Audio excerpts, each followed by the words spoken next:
실리콘밸리 은행의 파산 여파가 이제야 조금 잠잠해지는가 싶었는데 어제는 크레디트 스위스가 위기에 빠지며 다시 한번 금융시장에 불안감을 불어넣었습니다. 오늘은 혼돈에 빠진 미국 증권시장의 소식들을 들려드릴게요. 15일 미국 증권시장은 혼조세로 마감했습니다. 실리콘밸리 은행 사태가 유럽까지 번지면서 크레디트 스위스 주가가 폭락한 영향이 컸는데요. 불씨는 사우디 국립은행의 암마르 알 쿠다이리 회장의 추가 금융 지원을 할 수 없다는 발언이었습니다. 사실 전에도 쿠다이리 회장은 같은 말을 한 적이 있기 때문에 발언 자체가 논란이 되는 것은 아니었어요. 그런데 문제는 타이밍이었죠. 스위스 2대 은행인 크레디트 스위스는 이딴 투자 실패로 막대한 손실을 기록하며 신뢰를 잃어가고 있습니다. 아케고스 캐피털, 비밀 고객 리스트 공개, 고객 자금 유출 등 리스크 관리에 연이어 실패했고요. 이에 투자자와 고객의 신뢰도 붕괴, 재무 건전성까지도 우려가 되는 상황이었죠. 특히 지난 14일 발표된 연례 보고서를 통해 회계연도 2021년과 2022년의 회계 내부 통제에서 중대한 약점을 발견했다며 불안감을 키웠는데요.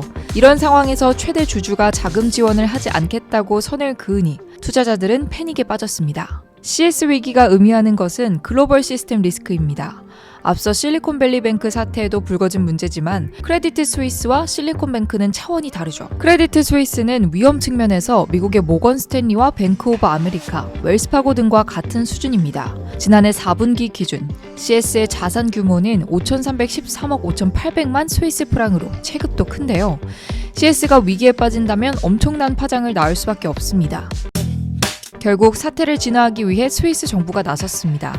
스위스 국립은행은 감독당국과 함께 미국 일부 은행의 문제가 스위스 금융시장에 직접적으로 전염되지 않을 것이라고 선을 그었습니다.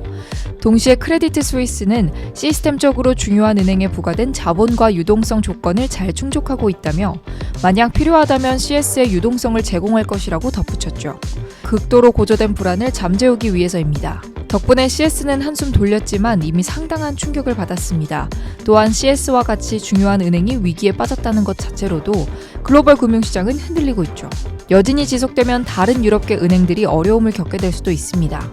글로벌 여신 회수, 대출 축소 등의 움직임이 나타날 수 있다는 의미죠. SVB 사태로 인해 다른 지역 은행들도 흔들린 것과 마찬가지인데요. 문제는 앞서 말한 것처럼 CS는 SVB와 비교가 되지 않을 만큼 거대한 파장을 낳을 수도 있다는 점입니다. 글로벌 금융시장의 불안이 고조되자 3월 기준금리에 대한 무게추도 서서히 움직이고 있습니다. 앞서 월스트리트는 3월의 기준금리가 0.25%포인트 인상될 것이라고 예상했는데요. 이제는 다시 금리 동결을 주장하는 목소리가 힘을 얻고 있습니다.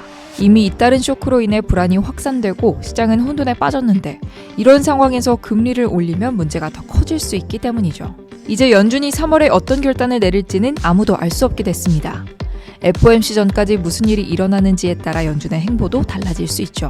그만큼 시스템 리스크가 커지고 있다는 의미이기도 하니 당분간 CS로 인한 여진을 주시하면서 신중하게 움직여야겠습니다.